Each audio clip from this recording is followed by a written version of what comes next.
Alrighty, here we go. My name is Travis Snubble. This is the Travis Snubble Podcast. It is Thanksgiving week. I wrote this book here called The Jossman Method. You can get it damn near everywhere. But I'm a little bit worried about my publisher, very frankly. I called them because I'm like, hey, I'm just about done with my second book and I want to kind of get the ball rolling. They're like, well, we're not accepting any new manuscripts no matter who it's from. I'm like, So I'm hunting for a publisher right now. I'm at 30,000 words on the second book. I'm pretty excited about it. It's got some pretty cool features, and it's everything I've learned in the last 2 years since I wrote this one. I mean, this is good. There's no doubt about that. The next one just shows more time on task. I don't know. I think it's going to be good. Anyway, the publisher thing's got me kind of scratching my head, not sure what to do there. So I threw out some emails to other publishers, see if they're interested. We'll see. But yeah, it's Thanksgiving week. Pretty pumped up about that. It is. I'm actually recording this on Wednesday before Thanksgiving. It used to be Wednesday night was the big bar night, right? Because everybody comes into town for Thanksgiving, and Wednesday night they're like, I don't have anything to do tomorrow. How about you, bro? So you end up going and hanging out at your old hometown haunts. If you're traveling back to where you grew up, that's usually how it works. So if it's a good time to get together with people that you haven't seen in a long time. I recommend that. I had this weird experience today. It was pretty cool. So back to the new book. I'm writing this section on physical fitness, and I talk about this guy, and I called him Steve. I'm talking about Steve in this section where, this chapter where I'm talking about physical fitness. And the reason I threw that in there was this guy in my gym who he's older dude. He's probably 10 years older than I am. And I watched him kind of make a change. Like, he wasn't at my gym, and then all of a sudden he was. And then over the course of a couple of months, the guy really leaned out. He got stronger. I watched him get more confident. And so I kind of extrapolated that out and created this fictional scenario in my book. And I called this guy Sedentary Steve. And then later on, I called him Sexy Steve because he had gotten himself back confident and stronger and all this stuff. It was the craziest shit. I was walking on my gym today, and I just happened to be standing right next to this guy that, like I said, I saw him come in and make these changes. And, I'm like, hey, man, how's it going? And he introduced himself. Fucking guy's name's Steve. It was crazy. I couldn't fucking believe that shit. Quite a coincidence. That's not ironic.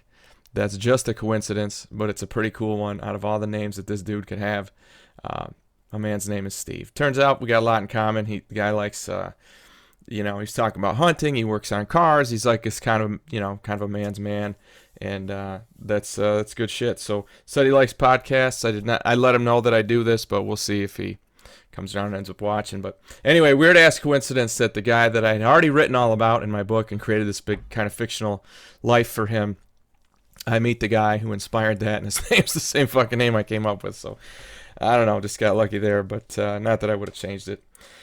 Anyway, in the process of working on the second book, I've got a close friend that's really, really intelligent. He's one of the few people that I meet that I'm like, man, that guy's smarter than I am. That being the case, and I know that he's got a lot of interest in the kind of things that I am interested in with regard to what I write about. So I sent him a really rough draft and was like, hey, man, I want you to read this thing and give me some comments on content, on chapter ordering. Have I left anything out? Gave him some real specific things that I wanted feedback on. He got it done in less than 24 hours, which is pretty amazing because, it probably takes 3 hours just to read the damn thing. And he did that, and he went through and he made some really great comments. And one of the things that we got to talking about in the course of that discussion was this concept of cognitive distortion. And I kind of had an idea what that was, but I thought, well, I better figure this out before I kind of engage with him on it. He brought it up, and I Googled it, looked it up. Super interesting concept. Was so interested in it that I want to do this whole show about what cognitive distortions are. I would tell you this. What cognitive distortions are is this. You've ever seen like a courtroom situation or any kind of crime drama or police TV show? Probably haven't used that term, but what they mean is the idea that eyewitnesses are very unreliable. Okay, and the reason for that is this idea of cognitive distortion. You are going to see everything in your life through your experiences, through your lens of how your life has gone. That's just how it is. You're going to kind of put some sauce on some people in some situations just based on the way your life has gone that maybe aren't exactly as objective as they could be. That's an example of how cognitive distortions work. I found this site that had a bunch of examples of different types of cognitive distortions, so I kind of want to go through what each of those is, because I think that they're super applicable to kind of what's going on in our world right now, kind of the problems that we have in our American culture. The first example of a cognitive distortion is overgeneralization. Now, I'm sure you've heard that term before. Lefties like to basically anything they hear from somebody white must be racist. You know what I mean? Obviously that's a massive fucking overgeneralization. There's one example. I'll give you another example. I've got a close friend named Joe. He's a fitness guy, and I've known him for several years, and we have a close relationship. We'll sit down and we'll talk about life, and we'll have a few beers. I don't get to meet with him very often, but when I do, it's very valuable. He's got a lot of wisdom, and I enjoy my time with him. And we were talking about, the last time I saw him, we were talking about when I got arrested for the pot deal. And, he's a former teacher, same as I am. We actually put exactly the same amount of time into the public school system, 11 years. And, again, we got all this background. And I was like, yeah, dude, it was like maybe a half a joint worth of weed. And he was like, oh my fucking God. He thought the whole time I've known him, he thought that I had like pounds of weed, that I was like selling them to make side money when I was a teacher. He thought that I was a fucking straight up drug dealer. I mean, and number one, thanks, Joe, for still being my friend, even though you thought I was a drug dealer. Thank you for that. Thank you for building this relationship that we have, that I value. But no, man, it was a small amount of pot. But he was shocked about that, and I think that on his end, that was an overgeneralization. Well, if Travis was in the news, if he was in the newspapers and he's all over the internet for getting arrested for pot, well, it can't have been just a tiny little amount. It must have been a very big deal. Why else would it be everywhere? Well, him as a teacher, I'm surprised he didn't get to this conclusion, and that's that, hey, man, when you're a teacher and you do anything, you're gonna be, or a cop or a fireman, you do something wrong, you're gonna be all over you're gonna get fucking smeared. Yeah, I was on the front page of 3 different newspapers. My mugshot, front page, above the fold, back when newspapers meant something. Over having a half a joint. In my house, out of state, nowhere near the school that I taught at, no kids involved. It wasn't even a school night. So that's an overgeneralization on Joe's part. Again, no blame there, buddy. It's completely no big deal, but it is a good example of overgeneralization. Second example of a cognitive distortion is personalization. Okay, what I mean by that is blaming yourself for events that are beyond your control. Okay, taking things personally when they're not connected to you at all. I would tell you that just in general, worry about your own problems. The stuff that's outside of you, you can't do anything about that. And blaming yourself, blame is a giant waste of fucking time, first of all. Let's look at the fucking, the situation that I found myself in with the podcast and the football team.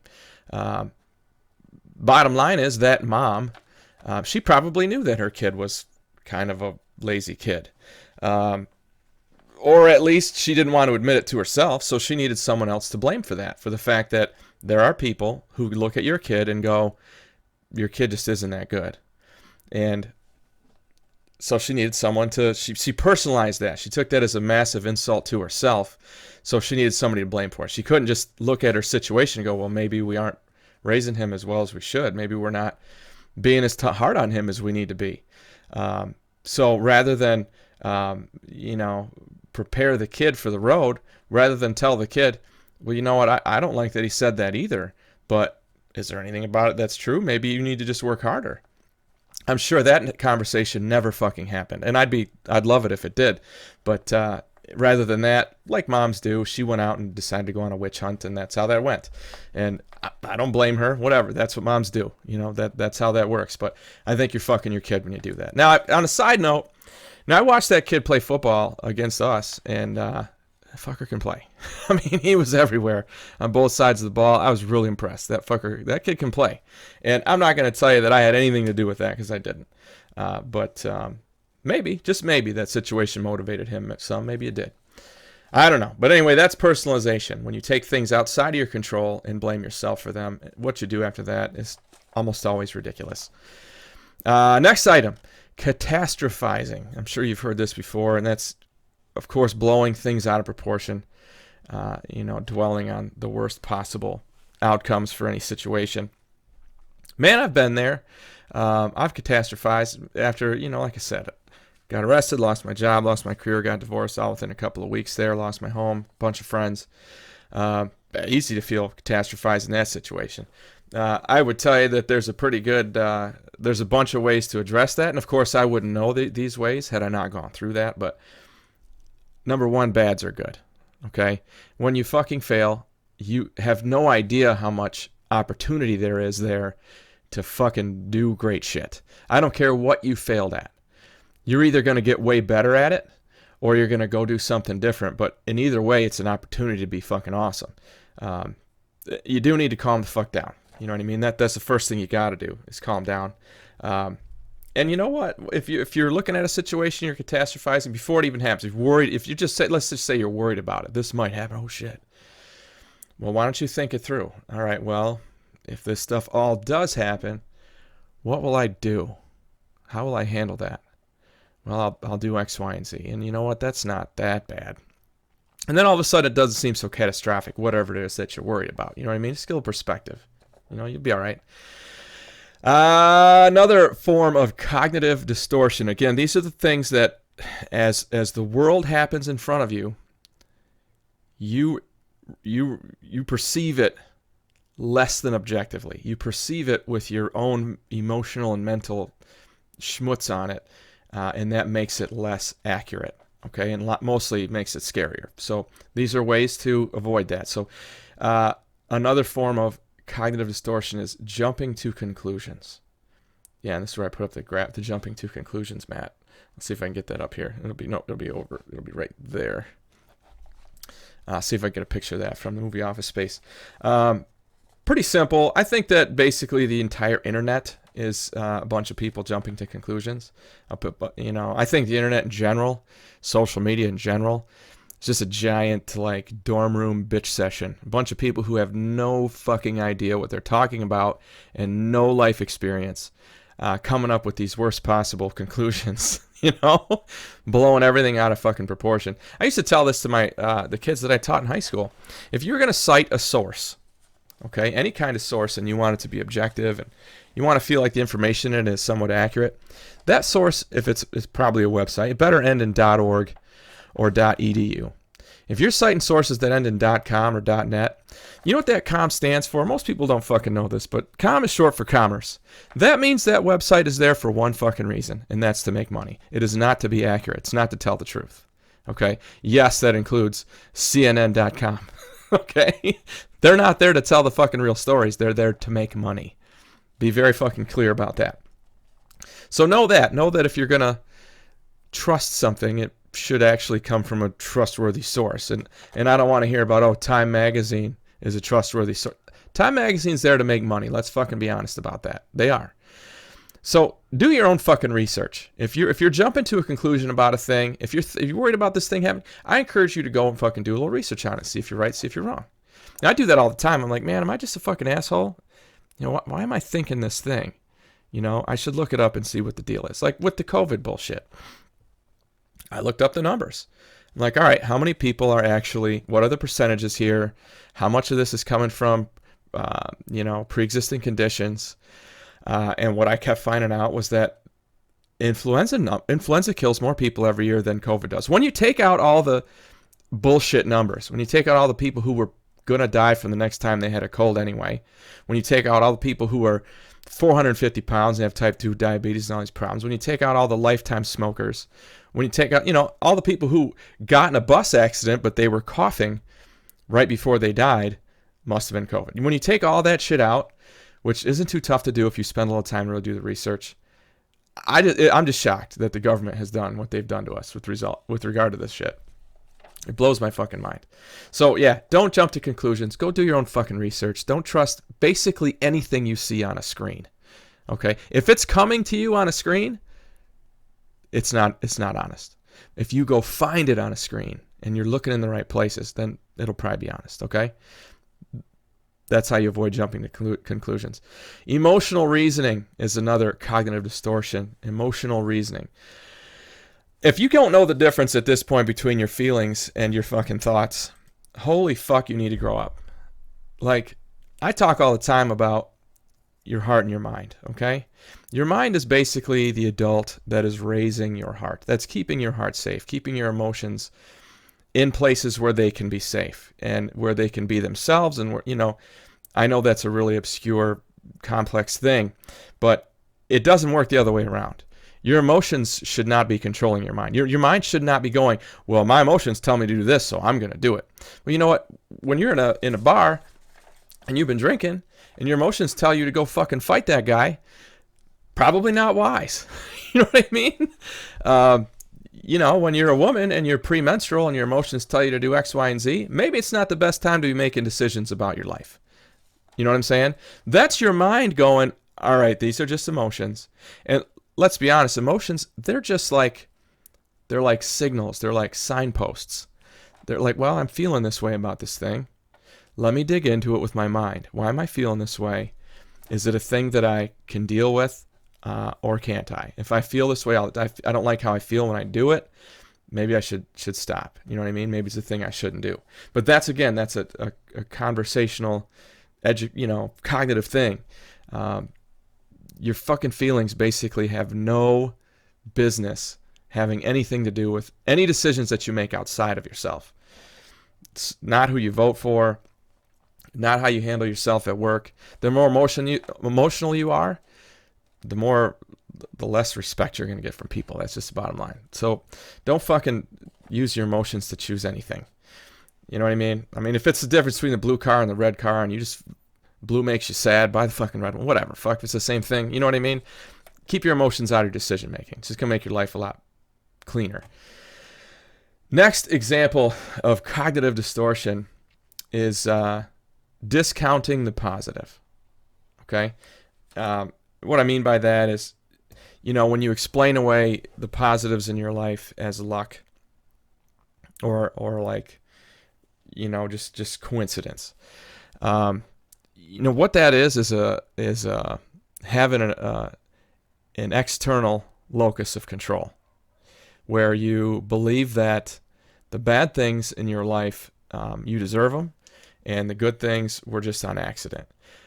You're giving up all of your personal control. You're giving up the idea that anything in your life has anything to do with you, that you're just a fucking leaf floating down a river.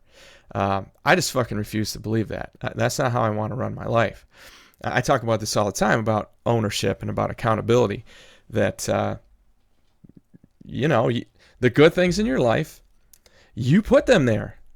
You know what I mean? Unless you're fucking 10 and your life is run by your parents. But if you're 10, you're not fucking listening to this podcast. At least I hope you're not. I swear a lot. You know what I mean? You're a grown up, right? You're 30 years old. You're 40 years old. You're 50 years old. You're 22. I don't give a shit. But you're the fuck out of your parents' house and you're running your own life. That means that when you go to bed at night, you probably put those sheets on there and you cleaned them. You probably bought that bed that you're sleeping on. The reason you're tired is because of a bunch of work that you did that day. You know what I mean?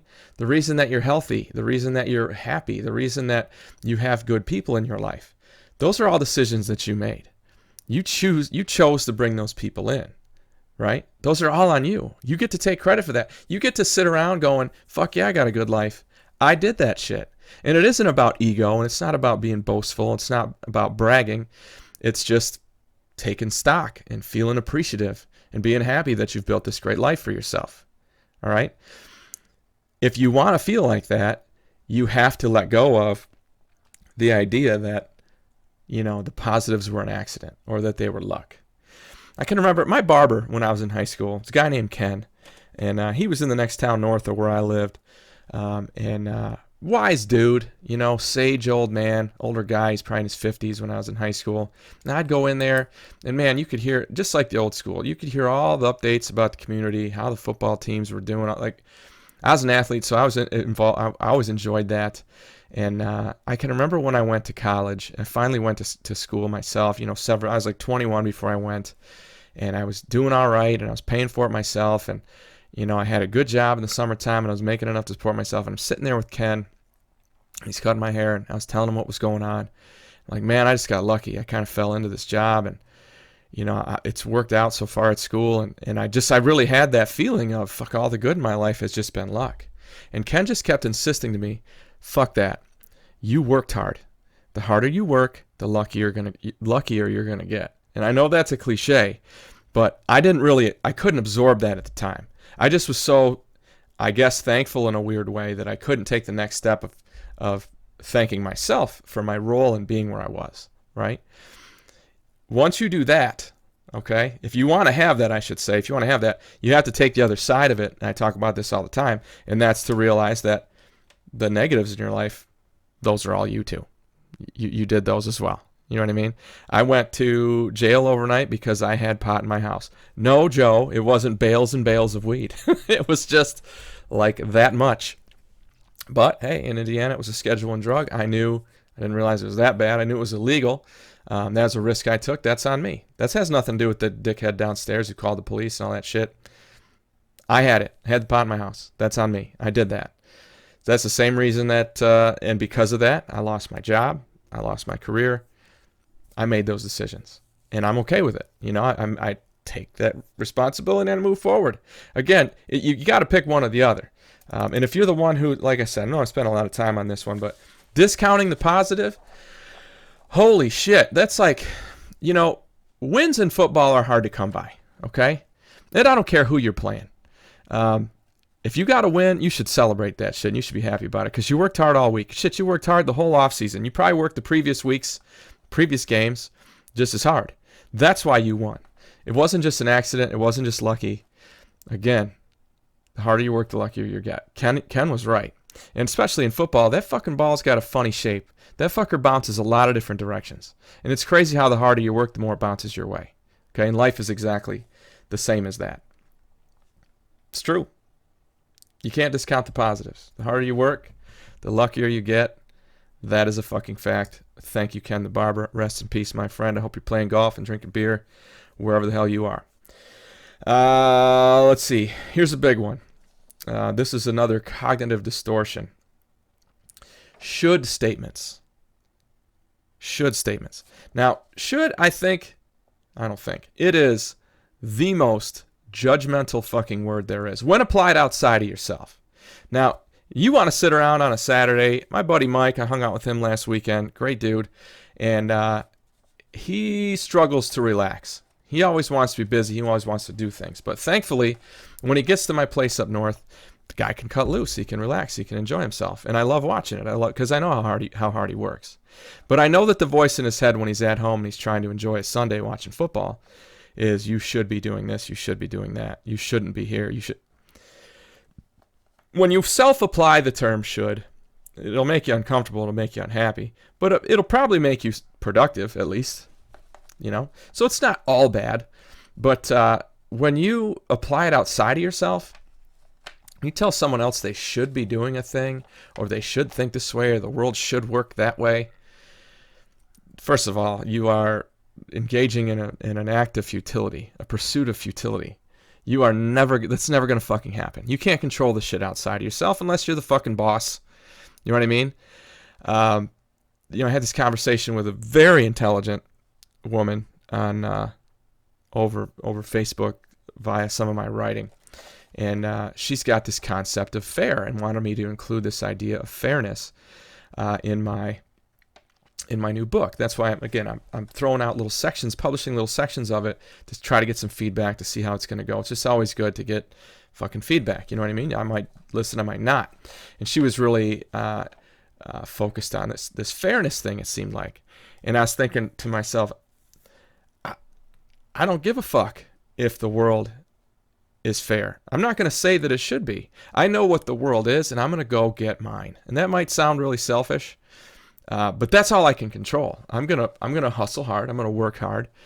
I'm gonna make money. I'm gonna put myself in a good position. I'm gonna continue to run this podcast. I'm gonna continue to write books. Hopefully, I'll be inspired to write another one after this one's done.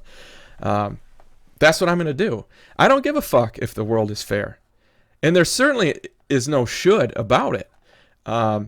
Should ends up ending in like socialism, and that's fucking terrible. I mean, right? I mean, define fair.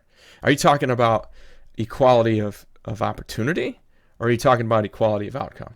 Because I'll tell you what, we don't really have either one. But the bottom line is that you can't control that. There's nothing you can fucking do about it unless you're in the government. You know what I mean? And you're not.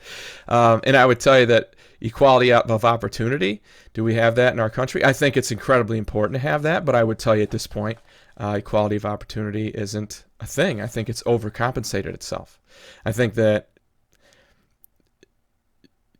I don't know. Yeah, let's just say that you do. I don't think equality, there are no laws respecting anyone's religion or color or race. There are no policies or anything like that. You can go get any job you want. You can go do anything you want, no matter what you look like, no matter who you are. And as long as you behave right, you can do the job, right? So that's equality of opportunity. Equality of outcome, that'll never be the same. And I hope it never is, because the hustlers should get the fucking rewards. The people who work hard should make more money. The people who bust ass should have a nicer house than the lazy fuckers. That's how the world should work. In my mind, that is equality of outcome. Hey, I'll tell you what, here's the standard. Work your ass off, this is what you'll get. You know what I mean? Don't work your ass off, you'll get this. Not, hey, don't work your ass off, sit around and stay home, the government will pay you to do it. That's not good. Or, hey, oh my God, you started a business and you're making hundreds of thousands or millions of dollars. The government's going to take a bunch of that money because how dare you have all that money and not give it away to people who didn't earn it? You know what I mean? Like I said, that's socialism. Socialism is no fucking good. If you're using the word should outside of yourself, first of all, exercise in futility. You're not going to be able to change anything. You're just going to be frustrated all the time. And you just don't do it. Just don't do it. If you're using should statements, like making yourself feel guilty by pointing out what you should or shouldn't be doing, feeling, or thinking, that's legit. Deal with yourself. You know what I mean? And I would encourage you in that case to have a little grace. Like, hey, you know what? Yeah, you should be writing the fucking preface tonight. Well, man, I need to relax too. If all I do is write for 12 hours today, I won't want to touch that shit for a week. So I got to back it. I got to have a maintainable pace. So sometimes that, for me, that should voice gets ridiculous, and I'll just shut it down. I'll be like, you know what? Fuck that. I'm going to sit here and watch Yellowstone, and it'll probably inspire me to get going on something else tomorrow. You know what I mean? Like, when it's applied to yourself, sometimes it's good, most of the time it's bad. But applied outside of yourself, should statements, yeah, that's a cognitive distortion. You thinking, oh, the world should be this way, or people should think this way. Like I talk about in the episode I did about value projection, I talk about how my mom believes that the whole world is going to think the way that she thinks. Well, you know what? The whole world isn't super nice older lady who loves everyone and doesn't hate anybody ever and believes that there's no evil in the world. And not everybody thinks that way. Mom, I'm glad you do, because it makes you who you are. But not everyone thinks that way. And taking the next step and saying, well, people should think this way, just inappropriate. Keep that shit to yourself. It's none of your business. People will live the way they want to. And that's that. Anyway, cognitive distortions. Things that can fucking make you look at the world in ways that are inaccurate. I recommend that you dig into this. I recommend that you look into these ideas in yourself. Are you doing any of this stuff? Is it making your job harder? Is it making your relationship harder? Is it making some of your friendships more difficult? Is it making it more difficult to watch TV? You know what I mean? If it's taken away from enjoyment in your life, you got to fix it. And that's definitely on you. You can't sit around going, well, the world should be this way and then I wouldn't feel like that. Yeah, maybe that's true, that statement, but the world ain't changing, bro. You got to change yourself. That's how it works. My name is Travis Neville. This is the Travis Neville Podcast. I wrote this book called The Jossman Method. You can get it every damn where. You can get it at my current publisher, which is Atlantic out of Ocala, Florida. They probably will not be publishing my second book because they're fucking in financial ruin, I guess. Wasn't because of me, I promise. I'll keep you updated on the book, and you guys have a great week. Enjoy your Thanksgiving. Enjoy watching the Lions get the shit kicked out of them like they do every year. Hey, it's a tradition. Enjoy it. Eat a lot of food. Relax a lot. Don't let should enter your mind. And enjoy yourselves. Have a great week. I hope today helped you to get your shit together.